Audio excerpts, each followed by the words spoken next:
Eu escuto muito podcast como trabalho dirigindo, então eu ponho o YouTube para tocar e eu vou trabalhando, vou dirigindo.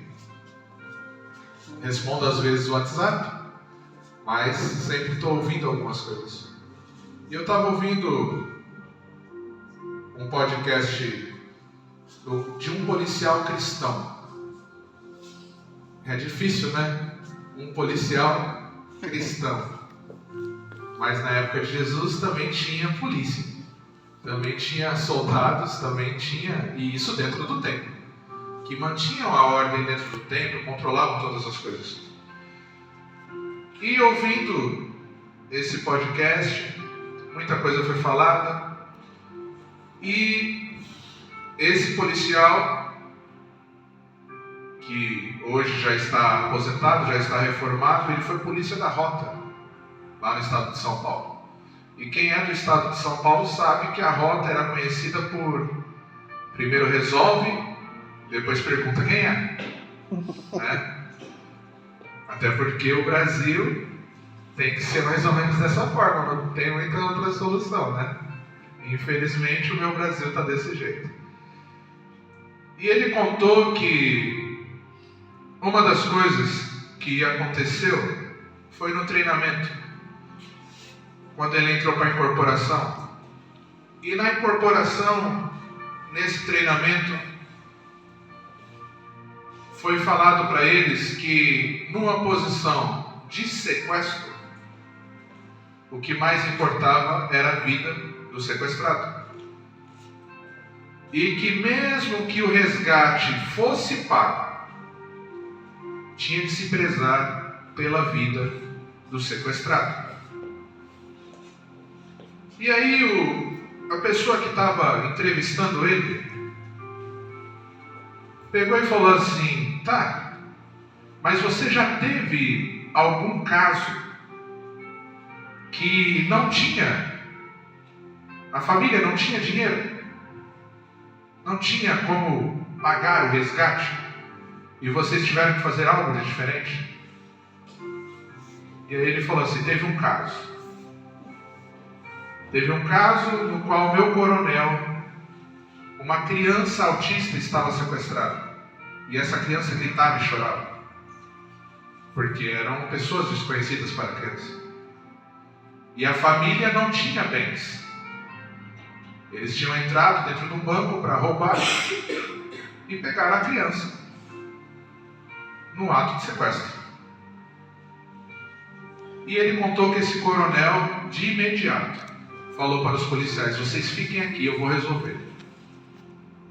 Tirou o colete à prova de balas, tirou a arma, tirou tudo e foi para dentro do banco, aonde poderiam atirar nele.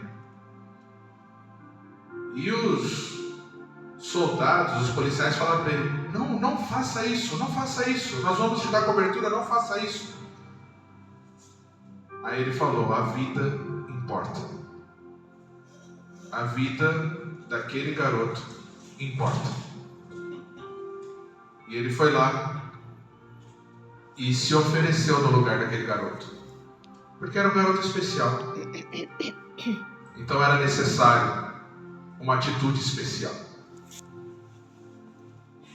E o fim é que deu certo. Deu certo, a criança foi salva. Mas por que eu estou contando essa história para vocês? Porque tem tudo a ver conosco. Quando Deus criou o mundo, Ele criou de uma maneira perfeita. Era tudo perfeito. Eu gosto de Portugal, não que eu morasse num lugar feio, não. São José do Rio Preto, que é a minha terra, é um lugar bonito. É um lugar arborizado, é um lugar com florestas, com rio. Chama São José do Rio Preto porque passa um rio no meio da cidade. Um rio muito bonito, cheio de peixes, cheio de capivara. Nem tem capivara aqui em Portugal. E é um animal bonito. É um porquinho da Índia gigante. É um lugar muito bonito. Só que eu gosto de Portugal porque ele tem belezas que não dá para se comparar com as que a gente tem, pelo menos na minha região. E Deus criou tudo perfeito. Quando eu e a pastora Cris chegamos aqui, junto com as meninas, a gente passeou muito. A gente gosta de andar pela orla, tudo quanto que é cidade, praieira, costeira, a gente foi de Caldas da Rainha, sentido Lisboa, a gente andou em tudo. E é tudo muito lindo. E ali a gente foi parar numa praia, e essa praia, o mar bateu tanto nas rochas, que ficou colorido as rochas, sabe, irmão Cristian? Ficou muito bonito, presbítero. A cor ali da sedimentação da água, a água foi baixando com os milhares de anos e foi ficando colorido. Ficou muito bonito. E ali a gente sempre conversava. Imagina como era o jardim no Éden. Imagina como era isso no princípio de todas as coisas. Mas houve guerra no céu. Miguel e seus anjos guerrearam contra o dragão. E o dragão arrastou a terça parte dos anjos do céu. E foi precipitado, presbítero, na terra. Foi jogado na terra. E aí ele vem, tenta Eva. E nessa tentação, Eva cai em pecado. Oferece o fruto que não era nem para se tocar para Adão. E Adão fala: ué, não aconteceu nada contigo, você é minha esposa, é minha costela, vou comer. E comeu. E aí nós conhecemos a história. Estamos aqui, dentro de um mundo pecaminoso. Todos nós. O Isaías nasceu pecador. Olha, tem 5 anos de idade, né? 6, né? Olha, como que pode falar que uma criança dessa é pecador? Menino doce, brincalhão, nasceu pecador.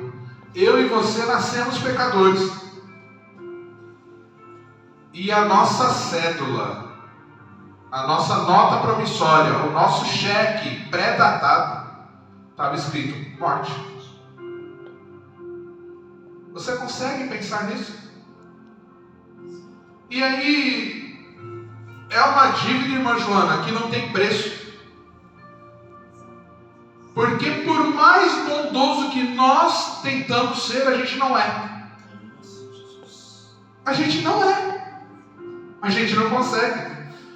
Por mais que a gente trabalhe, não sobra dinheiro para eu pagar qualquer outro tipo de dívida. Aí, irmão Cristo, imagina uma dívida de vida. Nenhum de nós teríamos condições de pagar. Nenhum de nós. Coloca para mim, Iago, Mateus 26, 28. Mateus capítulo 26, verso 28. Porque isto é o meu sangue, o sangue do Novo Testamento, que é derramado por muitos para a remissão dos pecados. Em outras versões, para a redenção dos pecados. Era necessário um sangue puro. Era necessário um sangue de alguém que não deve nada para ninguém. Era necessário Deus fazer carne, viver como eu e você vive. Tem hora que eu fico pensando, né? Tanto sofrimento, é tão ruim, é tanta coisa bonita, mas aí na hora que você vai ver, tem um monte de coisa ruim ao nosso redor, um monte de coisa ruim acontecendo. Tem hora que você tenta ser bom para com o próximo, e na hora que você vê, você está fazendo ruindade com o próximo. Isso está na nossa natureza. E era necessário um sangue divino, um sangue que trouxesse uma aliança. Se nós formos pensar em aliança, a primeira coisa que vem na nossa mente é a aliança de casamento. A gente não sabe onde começa, aonde termina, porque teoricamente tem que ser algo eterno.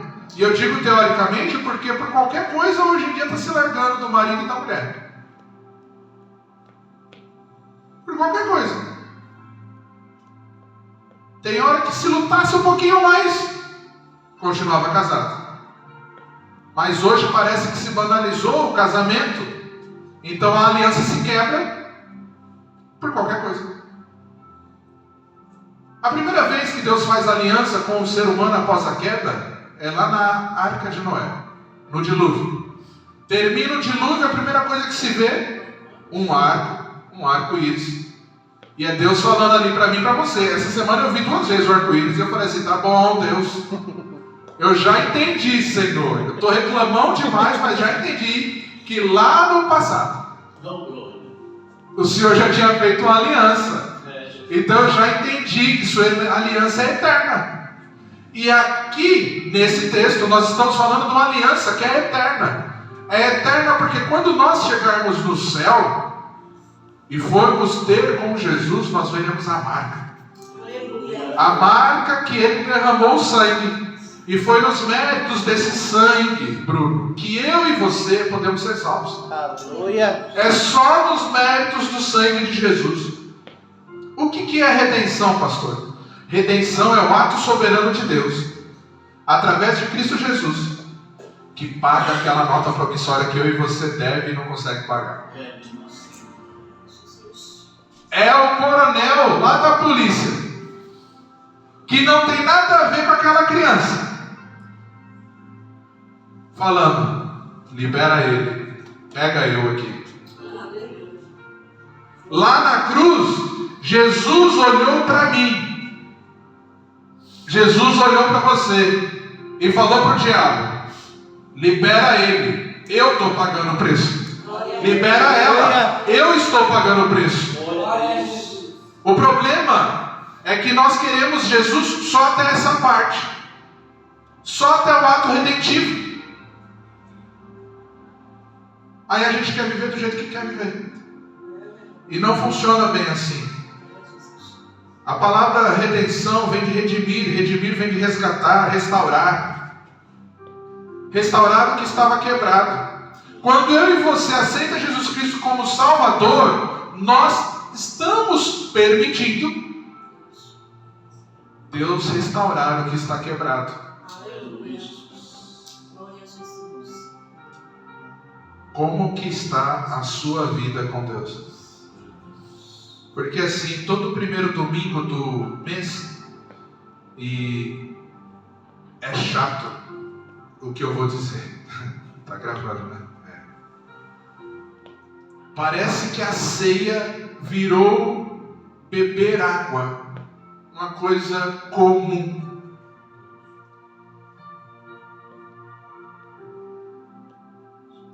Ninguém dá glória nesses momentos, e é bem assim. Por que eu estou falando isso? O pastor está sendo duro. Irmãos, aos poucos vocês vão me conhecendo, eu não consigo passar a mão na cabeça de ninguém. Eu quero que você se salve, porque eu estou lutando pela salvação. O céu, o reino é ganho através de luta, não é facinho, não é assim. Existe a graça na minha vida e na sua vida, que é o favor imerecido de Deus por cada um de nós. Só que se eu e você não abandonar as práticas mundanas, nós só sabemos quem é Jesus, porque se a gente conhecesse quem é Jesus de verdade e aceitássemos a redenção dele na cruz, nós mudaríamos de atitude. Nós mudaríamos de atitude. Nós temos que abandonar o velho homem. Mas pastor, você não fala que você é filho de pastor e neto de crente? Sou 3ª geração de crente. Quando minha avó aceitou Jesus, nem existia televisão. E para ela, e nem carro, porque ela disse que quando chegou o carro na fazenda, eles pensaram que era um besouro gigante chegando e que ia matar todo mundo. Só que um dia eu tive que aceitar Jesus. O Isaías nasceu numa família pastoral, mas isso não garante ele ser um cristão. Um dia, hora mais cedo, hora mais tarde, ele vai ter que ter um encontro com Jesus. Então, a garantia de salvação não está em você, está dentro da igreja. Então o pastor está falando que eu não tenho que vir na igreja. Não, você tem que congregar, está na Bíblia. Não deixe de congregar. Você sozinho não é igreja. Você sozinho é só um membro solto fora do corpo. Por isso que a gente se reúne. Agora eu estou falando sobre redenção porque a Santa Ceia tem que nos levar para a cruz. E não a cruz dos católicos, onde Jesus ainda está pendurado. Não, a cruz vazia. Aleluia. Porque aí sim é a nossa garantia de redenção. Porque se a cruz está vazia, não é porque alguém tirou o corpo, é porque Jesus não está mais morto. Ele não está morto. Ele está vivo. E ele está aqui no dia de hoje. A redenção mostra que eu e você não é nada. A redenção nos méritos de Jesus mostra que eu e você não é nada. Se um sequestrador sequestra uma pessoa rica e pede um resgate, isso mostra que a vida daquela pessoa tem um valor, sim ou não? Agora, quando Jesus Cristo veio, deixou a eternidade dele para viver como eu e você, se encarnou, vamos usar essa palavra, se tornou carne e sangue como eu e você, viveu 33 anos nesta terra, sofrendo, sem ter aonde encostar a cabeça, a Bíblia fala, quer dizer que é um preço eterno. Quer dizer que eu e você não tem valor monetário. O nosso valor foi o sangue de Deus. Glória a Deus. E nós precisamos começar a entender isso. O que nos traz separação entre nós e Deus é o pecado. O pecado, ele produz culpa. Ele produz condenação, separação entre nós e Deus, escravidão moral. Por quê? Você se habitua a cometer pecado, e eu costumo dizer que vira um cachorrinho o pecado. Tem muito de nós que carregamos pecados de estimação. Nossa, o pastor ficou louco em falar isso numa live. Não, quem vai escutar a live tem que entender que ele precisa abandonar, inclusive, aquele pecado que um dia foi pecado e hoje para ele não é mais pecado. Porque isso traz separação entre nós e Deus. E o preço já foi pago. Uma outra coisa que o diabo é tão sujo, irmão Bruno, de fazer, é atacar o nosso passado na nossa cara. E começa a fazer você pensar que você não é perdoado, que você não é amado, que o sacrifício na cruz não é suficiente pelo que você comete. Agora, será que estamos abandonando o pecado? Será que há uma luta dentro de nós para vencer o pecado? Uma vez um casal nos procurou, vários casais já nos procuraram, mas esse casal, que eu não vou falar o nome, até porque não convém. E o rapaz falou: eu não tenho mais desejo por essa mulher, eu quero largar dela. E por incrível que pareça, não era uma irmã feia. Era bonita e era jovem. Mas quais os motivos? Não, eu deixei de gostar, e esse era o assunto. E ela só chorava porque ela amava ele. E ela casou para viver com ele a vida inteira e na eternidade, pronto, acabou. Quando não, ele trazia um pecado. Desde a juventude até aquele momento do casamento. Ele fazia coisas escondidas, via coisas escondidas no telemóvel. E essa prática para ele era comum. O pecado não pode ser comum. É verdade. O pecado traz morte. O pecado faz a sua nota promissória de dívida continuar ativa. É esse o problema, diácono Cristo. Muitos não querem abandonar o pecado. E não adianta, não tem jeito. Há um tempo desse atrás nós estávamos conversando aqui. A igreja poderia estar cheia. Mas por que não está cheia? Porque aqui a palavra é pregada. E a palavra, quando ela é pregada, ela confronta o pecado. Ela não acaricia o pecado de ninguém. Então, se ela não acaricia pecado de ninguém, dói. A redenção fez Deus sofrer. Deus sangrar. A graça, para nós, hoje é de graça, mas ela custou uma vida. E ela é de graça para você receber, mas você que não muda a sua vida não para ver se você vai ter redenção. A redenção traz libertação das práticas pecaminosas. Olha só, João 8, coloca para mim, Iago, João 8, 34 e 36.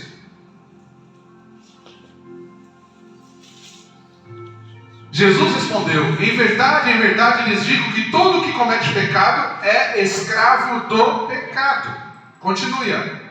Se, pois, o escravo não fica sempre na casa, o filho sim fica para sempre. Se, pois, o filho os libertar, vocês serão verdadeiramente livres. Todo mundo que vive pecando é escravo do pecado. Mas se o Filho, se Jesus Cristo te libertar, irmão, por que voltar à escravidão? Não tem por que voltar à escravidão. Não tem por que. Você é livre em Cristo Jesus. Agora, se você deixar Jesus de lado, você não é livre, você tornou-se escravo. Coloca Romanos 6,14, Iago. Glória seja teu nome, Rei dos Reis.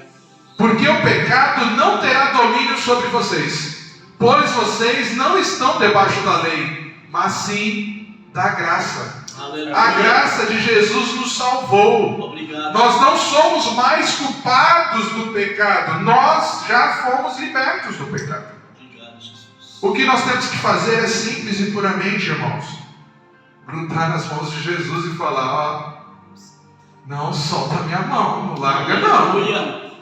Ao invés de fazer igual Jacó, só te deixo ir se me abençoar. Não, já sou abençoado e você não vai não. Amém. Aleluia. Se tiver que sair daqui, me arrasta, leva embora, eu quero ir junto. Glória a Deus. Mas não me deixa sozinho não. Está na hora de a gente começar a ter atitudes de salvos. Tem pessoas que estão aguardando a salvação. Não, irmão, você já foi salvo em Cristo Jesus. Está na hora de começar a viver como salvo. Eu e a pastora Carla e o pastor Leandro, junto com a pastora Cris, já conversamos algumas vezes sobre o reino. Né, pastora Carla? Amém. O problema é que nós não estamos vivendo um reino na terra. É isso. E o reino começa em nós, aqui. Aleluia. Aqui é o preparo. Aqui é o preparo. Essa semana, trabalhando no período noturno, por N fatores, teve a festa dos estudantes lá em Coimbra. E aí, 5 horas da manhã, fui buscar. E peguei uns rapazes muito fortes e uma menina lá de Cabo Verde, na África. E ela é uma princesa. A conversa deles era 3 rapazes, 3 homens e ela dentro do carro. E a conversa deles, eles começaram a perguntar de onde eu era. Eu falei, e a gente conversando. E eles falaram: ela é uma princesa no nosso país, lá de uma aldeia de Cabo Verde. Ela é filha do líder maior. E eles estavam ali, obrigado, como representantes do governo dela, para guardar ela. E eu olhei na hora que eles foram descer, a vestimenta dela, ela estava com a vestimenta da cultura dela. Ou seja, ela não tem vergonha de ser e representar quem ela é. Agora, se eu e você foi redimido por Cristo, foi salvo por Jesus, por que será que muitas das vezes nem no nosso trabalho sabem que nós somos cristãos? É. Por que será que muitas das vezes quem estuda na escola tem vergonha de falar quem é? Porque se a gente foi salvo, a gente tem que representar o reino de Cristo nessa terra. As pessoas têm que saber, olha, ele está aqui em Portugal, mas ele fala que ele é de outro lugar aí. E não é do Brasil, ele é diferente. Eu falei hoje de manhã lá em Mira. As pessoas tinham que olhar para a gente e falar assim: eu preciso de um conselho de casamento, eu vou procurar aquele casal ali que eles são diferentes. Ah, eu preciso de um conselho sobre serviço, não, vou procurar aquele homem de óculos lá que eu conheci aquele dia, que Ele tem palavras sábias para me dar e o conselho que Ele me dá vai me dar uma direção.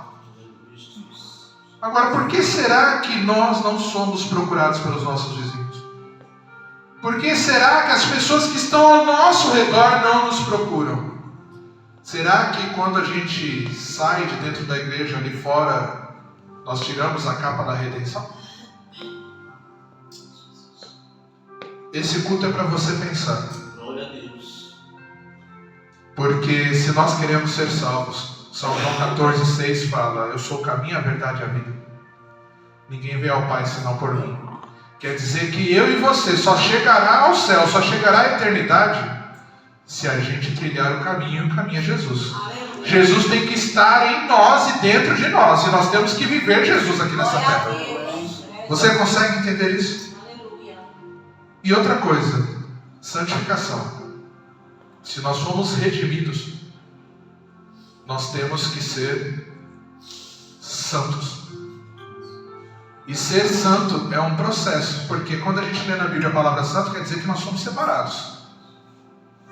Agora, se eu sou separado, eu tenho que trilhar um caminho. E esse caminho eu gosto de chamar de processo de santificação. Porque eu tenho que trilhar um caminho que me leva ao céu. Todo mundo, irmãos, todo mundo que foi salvo por Jesus, que recebeu uma cura, que recebeu uma libertação, você percebe que ele deixou alguma coisa para trás?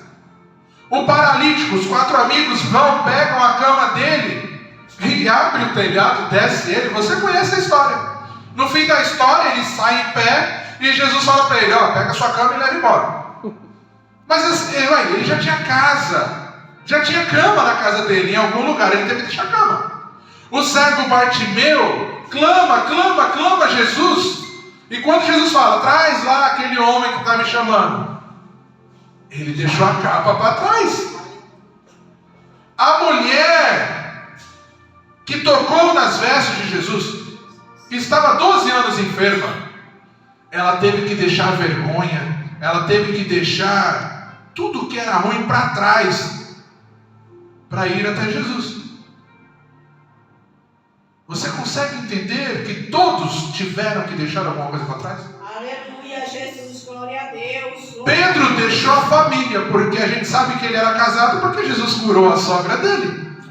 Então ele tinha filhos, e uma coisa que o judeu sabe fazer é filho. Mas a gente lê a Bíblia, você vê ele falando da esposa e dos filhos.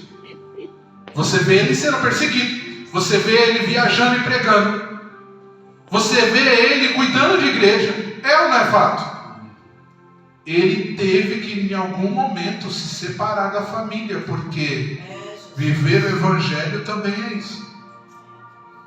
Vai ter hora, presbítero, que a gente vai estar sozinho. Ó.